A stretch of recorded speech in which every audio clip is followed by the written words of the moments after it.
Samsung launched two foldables this year, the Flip 5 and the Fold 5. And while the Flip 5 is a phone that we've already checked out and reviewed, check these videos out if you haven't already.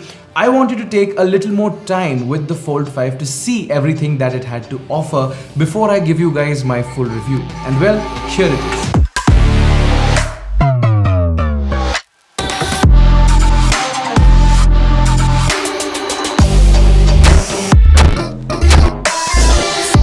Now, as soon as I start, I would like to mention something right off the bat. If you're thinking the Fold 5 gives a huge monumental upgrade over the previous Fold 4, you're setting yourself up for disappointment. This time, the upgrade is a small incremental change, a little more refinement if you will, and not something major. But that is actually a good thing. Let me explain. See, Samsung has been perfecting their folding phones for 5 generations now, and this is the latest testament to that. Now, you won't be getting something new or something innovative when you buy the Z Fold 5 that you haven't seen before, but the moment you hold this phone in your hand and fold it or unfold it, you will understand why this is a true testament to the quality and standards that Samsung has set up, especially in the foldable phones department. When you pick this up, it feels like a proper, solid, well-built phone and does not feel like a fragile or a phone that you are going to end up damaging that most folding phones do get a reputation of.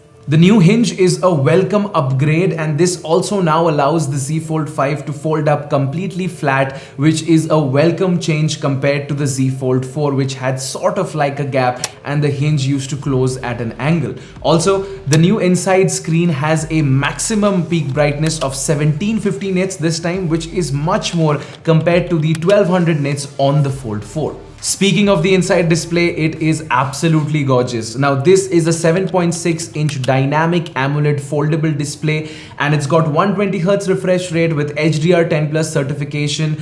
And yeah, we all know Samsung makes one of the best displays on the market, and this display is again a testament to that. Whether you're watching YouTube videos or watching Netflix and other OTT content, as well as gaming or just anything really, everything is such a pleasure to do on this display. Performance-wise, we also see an upgrade. This time around, the phone is running the latest and greatest Snapdragon 8 Gen 2, which is quite a significant upgrade over last year's 8 Plus Gen 1 on the Fold 4.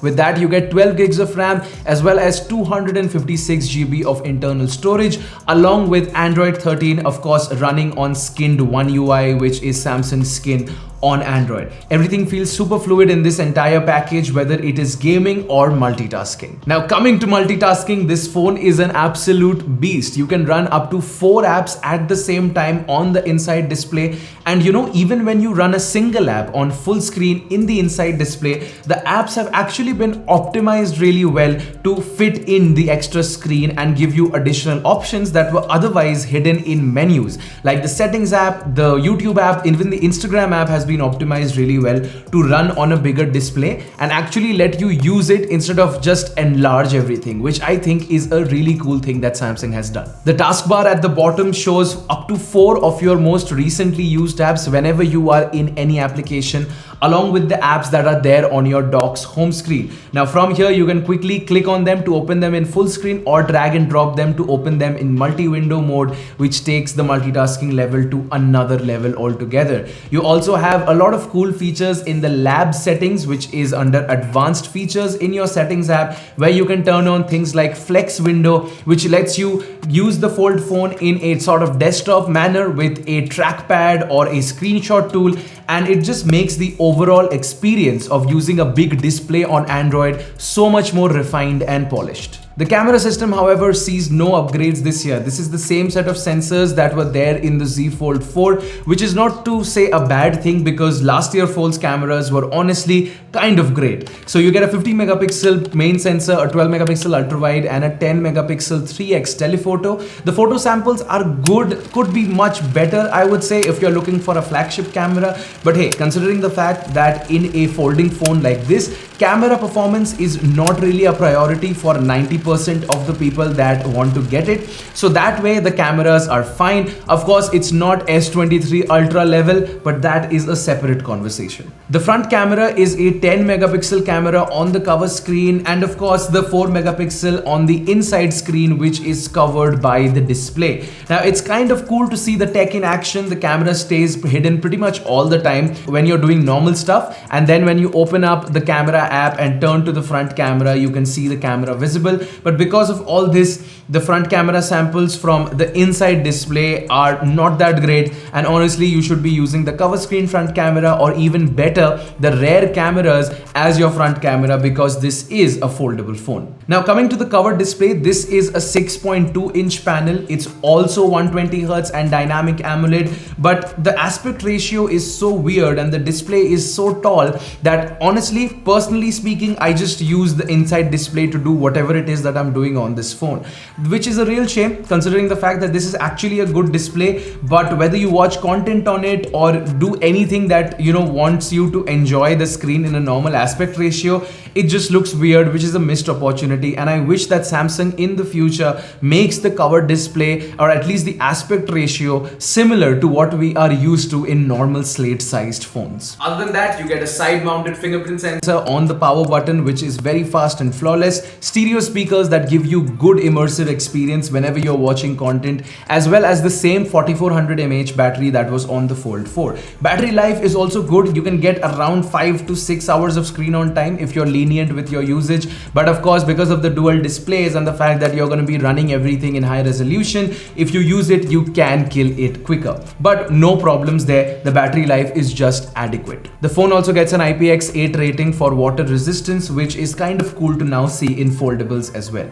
Now, of course, the phone also supports the new SPen, which is made specially for folds. It's really slim and tiny, but the fact of the matter is you do not get the SPen in the box, and there is no way for you to insert it into the phone like the S23 Ultra, which means you have to buy it separately as an accessory, which comes with a case, which is again an additional expense of around 8,000 Indian rupees, which makes this already expensive phone much more expensive if you want the pen. I just wish it was included in the box when you're paying this much for a foldable phone. The Z Fold 5 starts retailing in India for a price of 1,54,999 rupees.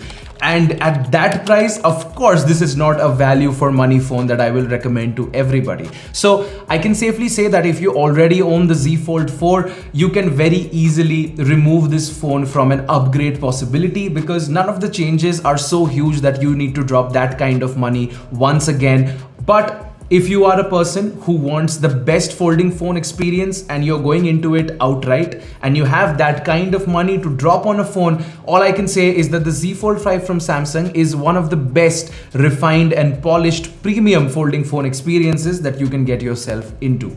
That was my review. This is Anubhav signing out. Make sure you guys like, subscribe, and press on the bell icon for future videos and reviews like this. Let me know in the comments what you think of the Z Fold 5 or any other foldables that you have had the pleasure of using or that you own and use daily. And yeah, let's have a fun chat there. I'll see you guys in the next one. You guys have a great day. Stay safe. Bye-bye and peace out.